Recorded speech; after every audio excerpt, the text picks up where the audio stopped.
Everything looked normal that morning. It wasn't. Wendeline Astor Cade had raised 2 dogs before Kai, her 3-year-old Alaskan Malamute.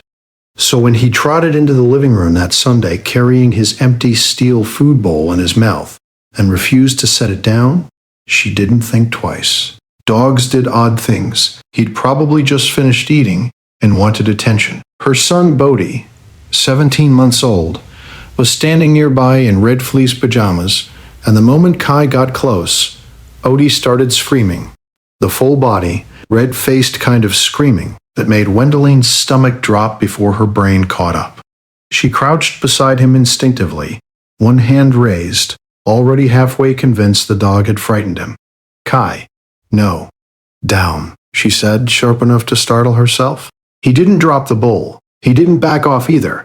He pushed it toward Bodhi's chest, gently, insistently, the metal rim tapping against the boy's pajama top, 3 separate times.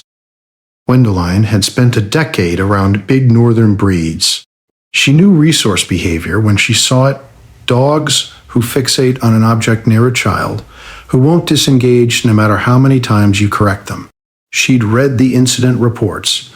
She knew families who'd learned the hard way not to ignore early signs.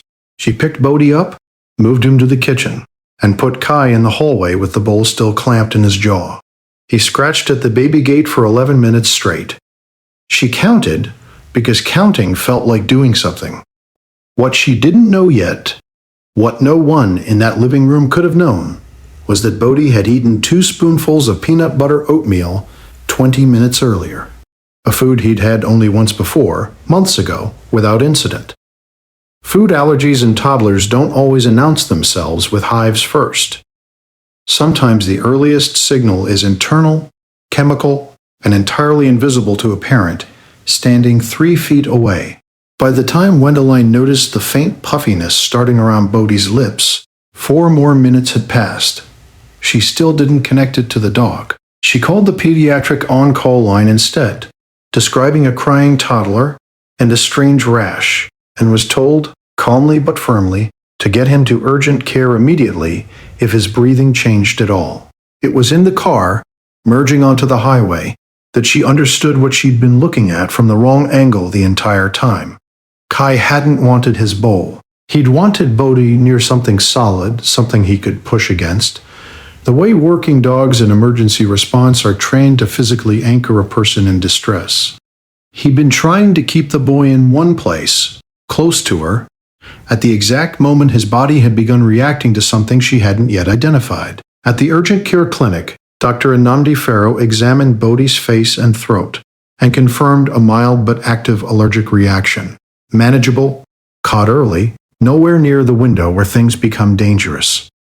Another 20 or 30 minutes without treatment and we'd likely be talking about a much more serious presentation, he told her. You got here in time. She sat in the parking lot afterward for a long time. The bowl. Not a game.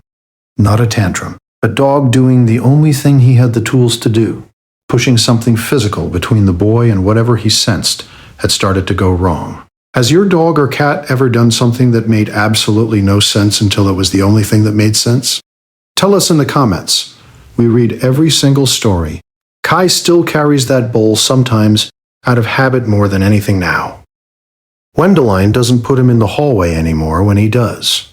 She kneels down instead and lets him stay close, because she's learned that the strangest behavior in the room is sometimes the only one paying attention. If stories like this matter to you, subscribe so you never miss the next one.